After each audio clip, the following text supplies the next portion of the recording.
ma réflexion en lien avec le thème qui nous a été proposé pour ce séjour. Matthieu 28, 19.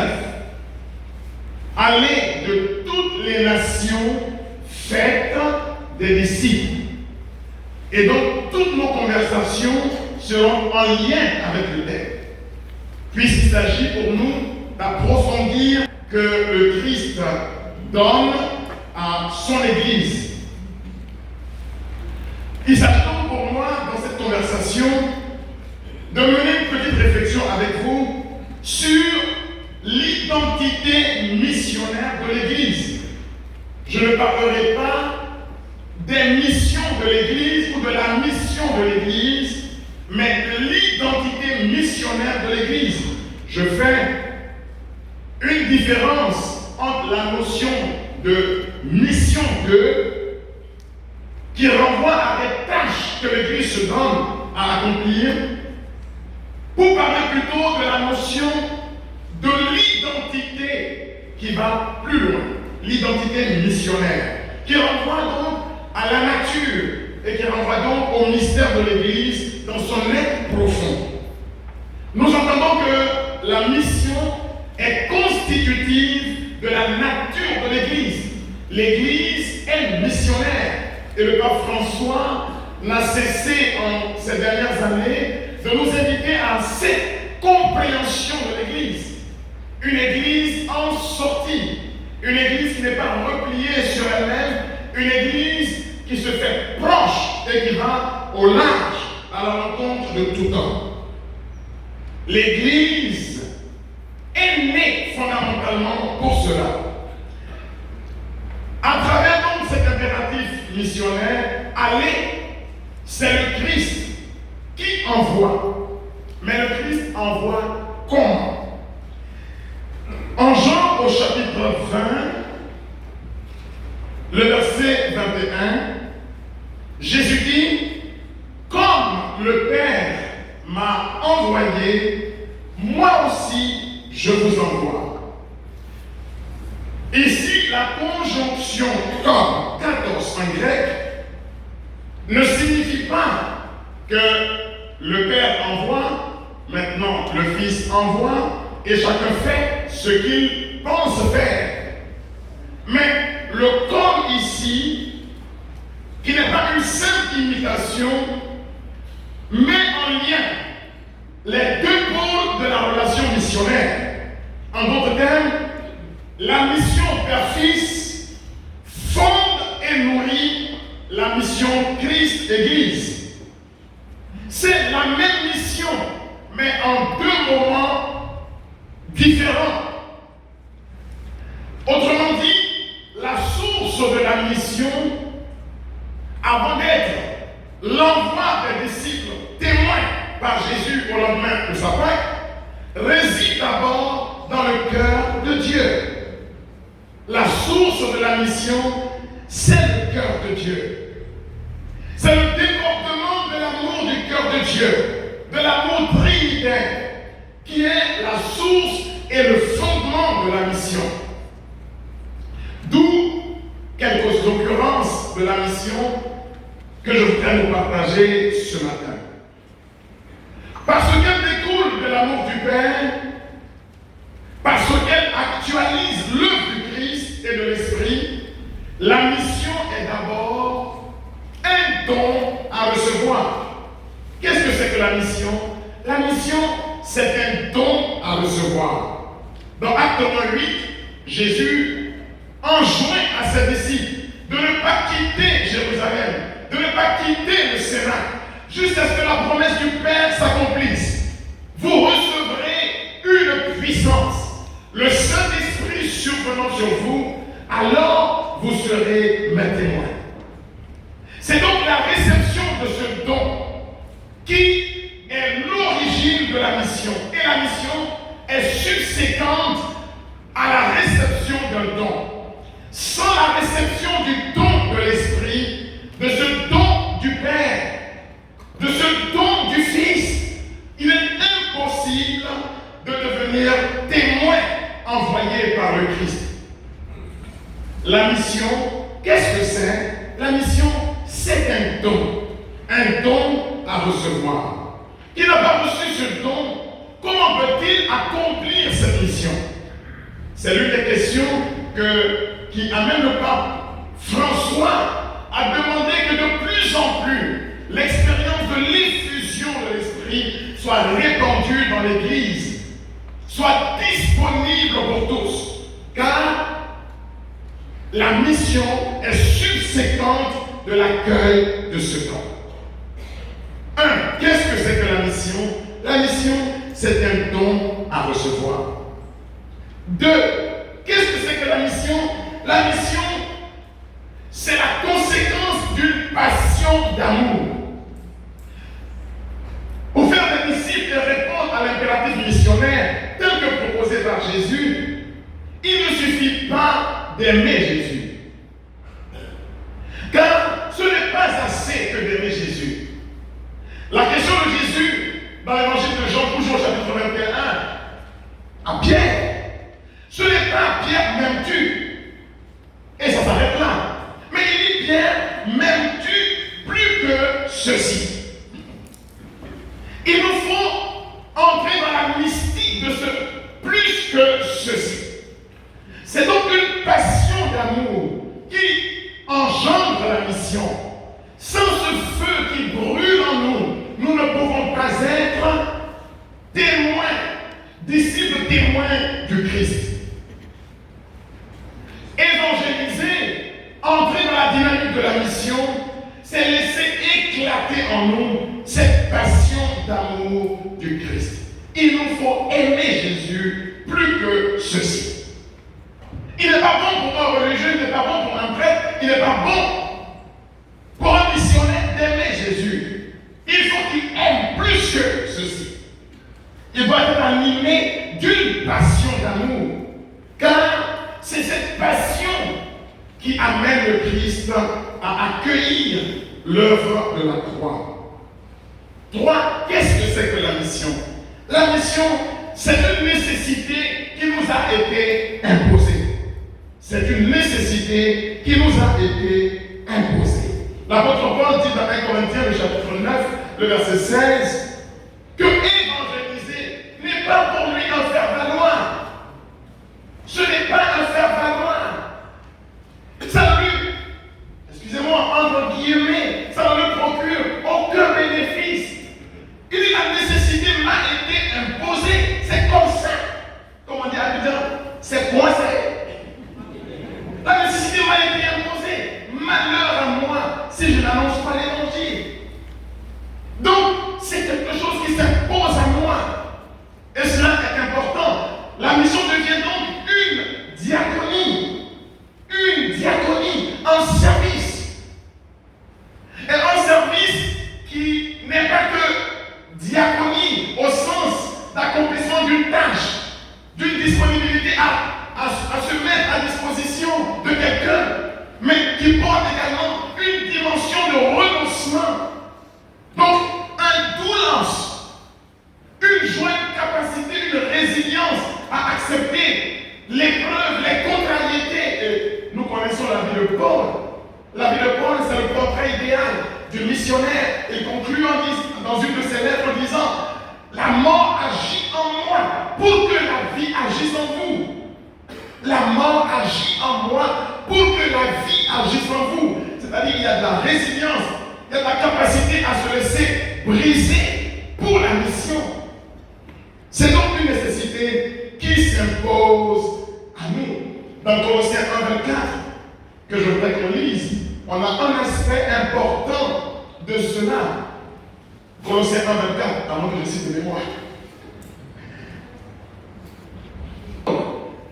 Colossiens 1, Pour que chacun de nous puisse évaluer la dimension missionnaire de son être chrétien liée au sacrement de son baptême et de la confirmation qu'il a reçue et de ses engagements comme religieux ou comme prêtre. Je me réjouis maintenant dans mes souffrances pour Paul vous. se réjouit dans ses souffrances. C'est extraordinaire. D'entendre quelqu'un dire: je me réjouis dans mes souffrances.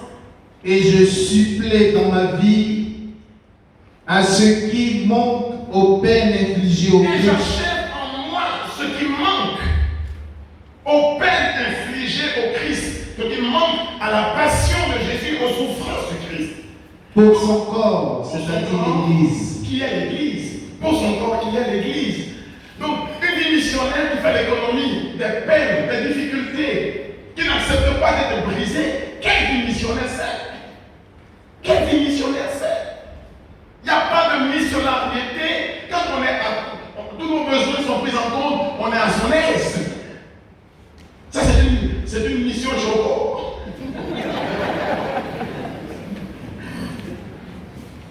Voilà. Les trois moments importants pour qu'il y ait une mission sont répétés dans la célébration de l'Eucharistie. Quand le prêtre consacre les saintes espèces. Pour donner le pain, il faut qu'il prononce d'abord la bénédiction. Il faut qu'il rompe le pain. Quand on n'est pas rompu, on ne peut pas être partagé. Il n'y a pas de mission.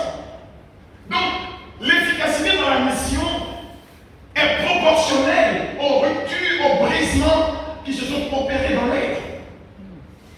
Dans l'évangile de Jean, chapitre 12, c'est quand Marie-Madeleine brise son vase aux pieds de Jésus que le parfum exalte et remplit la pièce. Quand on n'a pas brisé le vase, il n'y a pas de bonne odeur de Christ qui se répand. Comprenez? Alors, si nous ne sommes pas efficaces dans la mission, si la dimension de la missionnarité attachée à notre être chrétien, de baptisé, de religieux, de religieuse, n'est pas exaltée efficacement, mais c'est parce que nous n'acceptons pas les brisements, la rupture en nous. C'est le principe.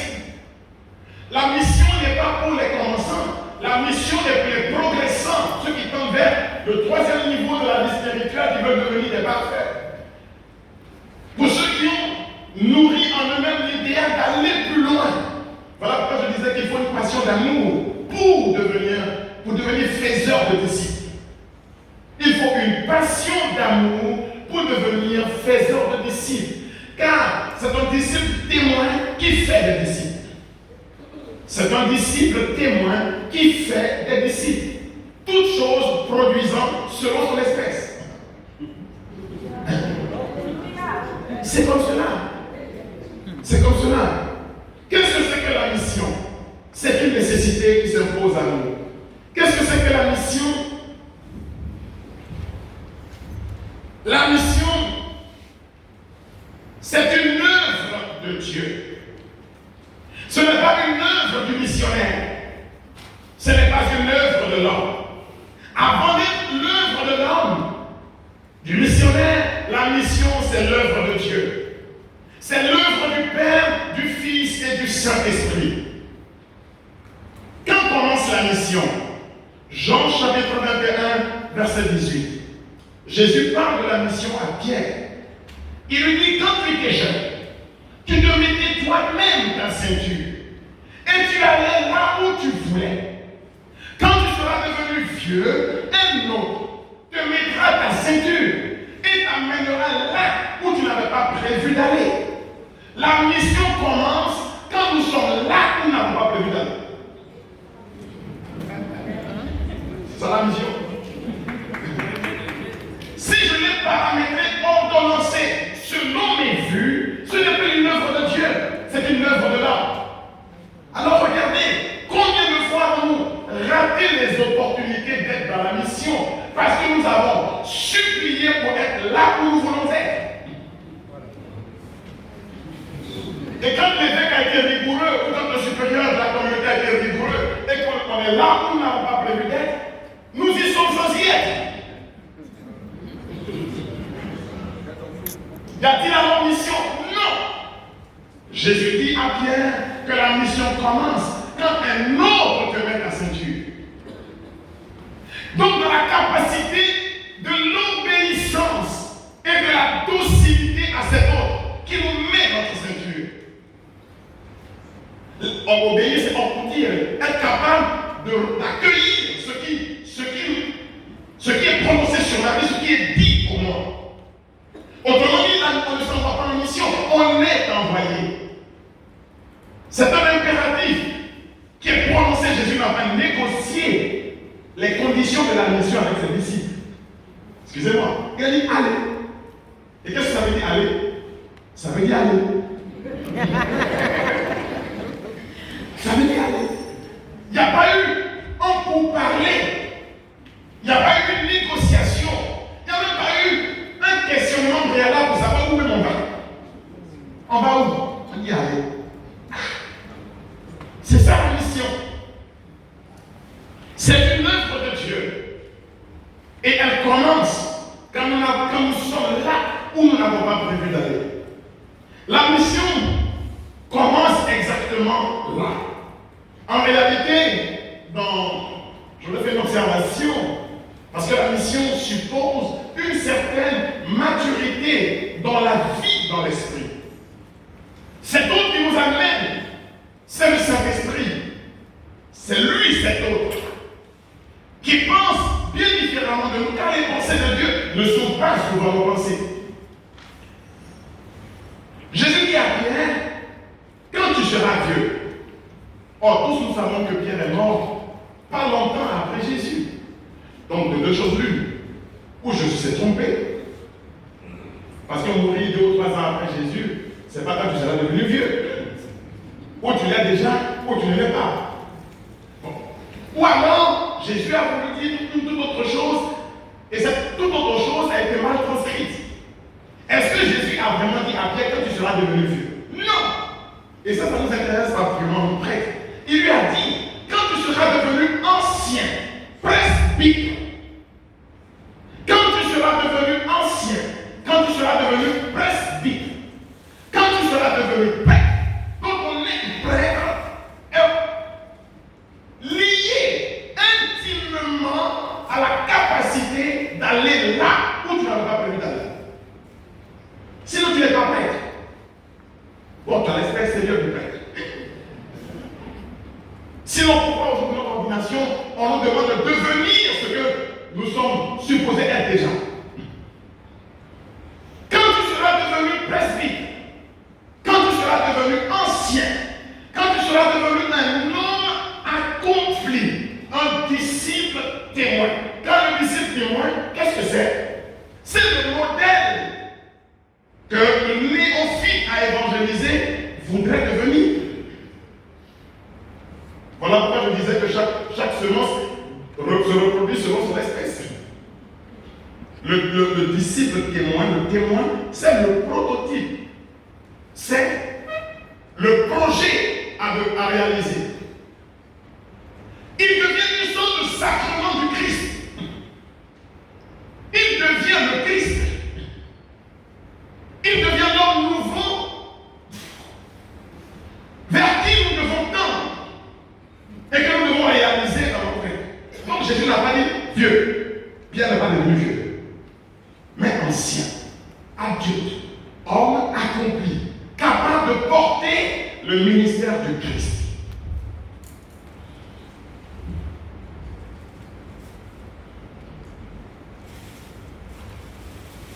Ainsi, le disciple témoin, parce que c'est un faiseur de disciples, c'est pour ça que je l'appelle le disciple témoin. Parce qu'il faut bien comprendre que le disciple qui fait des disciples est un disciple témoin. Le disciple témoin est un homme conduit par l'esprit. Benoît XVI, il est homo spiritualis. Il doit être un homme spirituel. Un homme spirituel, c'est quelqu'un qui s'abandonne. Plus on a la capacité de s'abandonner, de se laisser amener, et plus on est spirituel. Ce n'est pas quelqu'un qui a des visions et des extases. S'il vous plaît, un homme spirituel, ce n'est pas quelqu'un qui a des extases. Hein? Souvent, les extases ne sont pour des bébés spirituels. Ah oui, oui, oui. Mais un homme spirituel a de la résilience. Il a le courage d'aller. Il est capable d'obéir. Il est capable de se mettre à l'école du Christ. Matthieu 11, 28. On n'y apprend que 2 choses. Mettez-vous à mon école, je suis doux et humble de cœur. C'est plus facile qu'aller au séminaire, avec deux disciplines. Douceur, humilité. Mais combien c'est difficile de le réaliser.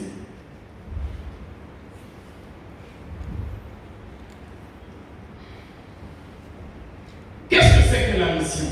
Avant d'être une annonce, la mission est d'abord un profond chemin de conversion. La mission est d'abord un profond chemin de conversion. Nous ne faisons pas des disciples qu'avec des mots. Nous faisons davantage de disciples avec notre conduite, avec notre vie, avec le style du Christ que nous reproduisons dans notre vie. Car le disciple témoin, appelé à faire des disciples, doit leur proposer le style du Christ, doit leur proposer le genre de vie de Jésus. Et ceci m'amène à parler plus loin de ce acte 2.42. Parce que ce acte 2.42 nous parle d'un modus vivendi, d'une manière de vivre. Le disciple témoin n'est pas celui qui fait des exposés qui pour étendre le champ de connaissance sur Dieu. Celui-là, c'est un enseignant. Mais celui qui fait des disciples leur propose un style de vie. Car le disciple n'est pas seulement celui qui est instruit sur les choses concernant Dieu, mais qui est capable de les reproduire dans son modus vivendi, dans sa manière de vivre. C'est de cela qu'il s'agit. Alors, le disciple témoin comprend ce que l'apôtre Paul nous dit dans 1 Corinthiens, le chapitre 12, 11 à 12. Je voudrais qu'on lise ce texte. Je ne sais pas si c'est un Corinthiens. C'est vrai. Vers la finale, de 1 Corinthiens 13, à partir du verset 11. Écoutez ce que dit Paul. Lorsque j'étais enfant, Quand j'étais enfant, je parlais comme un enfant. Le Paul qui dit que lorsqu'il était un enfant, ne croyez pas qu'il avait 5 ans, 12 ans. Hein. C'est le Paul adulte, l'ancien persécuteur. Là. Vous le connaissez, c'est lui. Donc, il ne parle pas de la croissance dans l'âge, mais il parle de sa croissance dans la vie, dans l'esprit. Alors, Paul dit, quand j'étais un enfant, Je parlais comme un enfant. je parlais comme un enfant, Je pensais comme un enfant. Je raisonnais comme un enfant. Lorsque je suis devenu un homme, presbyte ancien, devenu homme, je me fais il dit j'ai renoncé à ce qui était de l'enfant. Donc, dis-moi sur à quoi tu as renoncé, je te dirai ta capacité d'exercer la missionnariété liée à ton baptême et à ta confirmation. La capacité de renoncer est l'outil principal de la mission. Plus je suis jeté dans la lumière et plus j'entraîne avec moi, car l'exemple entraîne. La parole nous parle, mais l'exemple entraîne. C'est l'exemple qui entraîne. Donc, faire des disciples, ce n'est pas seulement parler aux gens, mais c'est se jeter soi-même dans le cœur de Dieu. Sainte Thérèse de l'Enfant Jésus est patronne des missions. Dites-moi où vous l'avez rencontré en Bible où vous parlez de Jésus. Nulle part. Comment se fait-il qu'elle est patronne des missions? Parce qu'elle s'est consumée comme un cierge dans la présence de son Dieu. Donc la conversion parle plus haut que les mots. Autrement dit, avant d'être une annonce, la mission est d'abord un profond chemin de conversion à parcourir. Avant d'être un projet, qu'est-ce que c'est que la mission? La mission est un témoignage. Avant d'être un projet, la mission, qu'est-ce que c'est? C'est un témoignage. 1 Corinthiens 1,6. C'est important qu'on le lise.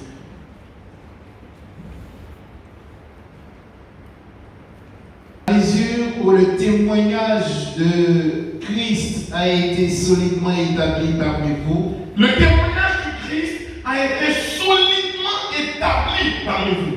Vous, Corinthiens, qui n'avez jamais vu le Christ. Mais comment ce témoignage a été établi parmi vous? Moi, Paul, je suis devenu pour vous le sacrement du Christ, le signe et l'instrument qui vous donne de goûter au Christ. Comme Jésus a dit en Jean 14, verset 9, qui m'a vu a vu le Père, ce n'est pas excessif que de dire qui a vu Paul a vu le Christ. Bon, vous savez, parfois on manque de ce courage prophétique. En fait, nous devons devenir un autre Christ. C'est ça la mission, le but. L'ambition de Dieu, c'est que si vous ne voulez pas devenir le Christ, tant pis pour vous. Parce que le Père n'aime que le Fils. Et la Bible, celui-ci est mon Fils bien-aimé. En lui, j'ai mis tout mon amour. Donc, il n'en reste plus rien pour vous autres. Tout l'amour est pour le Fils. Alors, comment le Père veut-il m'aimer? C'est qu'il voit en moi ce qu'il aime dans le Fils. De telle manière que je devienne le frère servant du Fils. Que le Seigneur ait un défaut d'optique. Sinon, ce n'est pas possible. Puisque le Père n'aime que le Fils. Ah, c'est ce qu'on nous enseigne en théologie. On dit, le Père est tourné vers son Fils, le Fils est tourné vers son Père, et leur amour commun, c'est le Saint-Esprit. Donc le Père n'a Dieu que pour le Fils. Donc pour te voir, tu dois devenir le Fils. Alors il nous a fait Fils dans le Fils. C'est le but. Donc ce n'est même pas de l'arrogance, ce n'est même pas de la prétention, ce n'est même pas de l'orgueil. C'est de toute manière ce que nous sommes. Sinon, comment pouvons-nous endosser le nom du Christ? Y a-t-il des chrétiens ici? Y a-t-il des chrétiens ici? Oui. Alors, c'est que vous avez endossé le nom du Christ. Donc, en endossant le nom du Christ, vous devenez le Christ. Galates 2, 19, 20. Si je vis, ce n'est plus moi, mais le Christ en moi. Mais le Christ en moi. Mais le Christ en moi. Et plus nous avons cette conviction, ce feu en nous, et plus nous devenons missionnaires, c'est-à-dire disciples, témoins. Avant d'être une tâche à exécuter, qu'est-ce que c'est que la mission? La mission est donc un amour à accueillir. La mission est un amour à accueillir. Nous pouvons être missionnaires sans avoir le complexe de n'avoir pas fait assez. Parce qu'il y en a qui pensent qu'ils n'ont pas fait assez. On pense que la mission, c'est de l'affairisme, affairer, agiter. Non, la mission, c'est un amour de Dieu à accueillir, de telle manière que nous en devenions le porteur.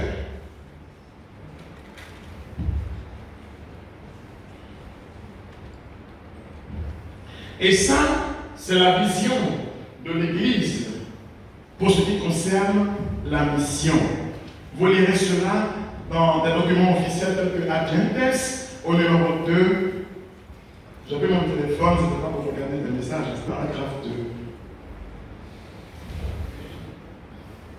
Dans le décret sur l'activité missionnaire de l'Église, Agentes, on lit au paragraphe 2, qui est intitulé Le dessein du Père. Par nature, l'Église, durant son pèlerinage sur terre, est missionnaire. Donc, par nature, puisqu'elle-même tire son origine de Saint-Esprit selon le dessein du Père. Ce que tout à l'heure mon Seigneur a appelé les deux bras du Père. Quelle belle expression. Ce dessein découle de l'amour dans sa source. Donc la mission est le débordement de l'amour, de cet amour du Père reversé dans nos cœurs par le Saint-Esprit et que nous sommes appelés à accueillir.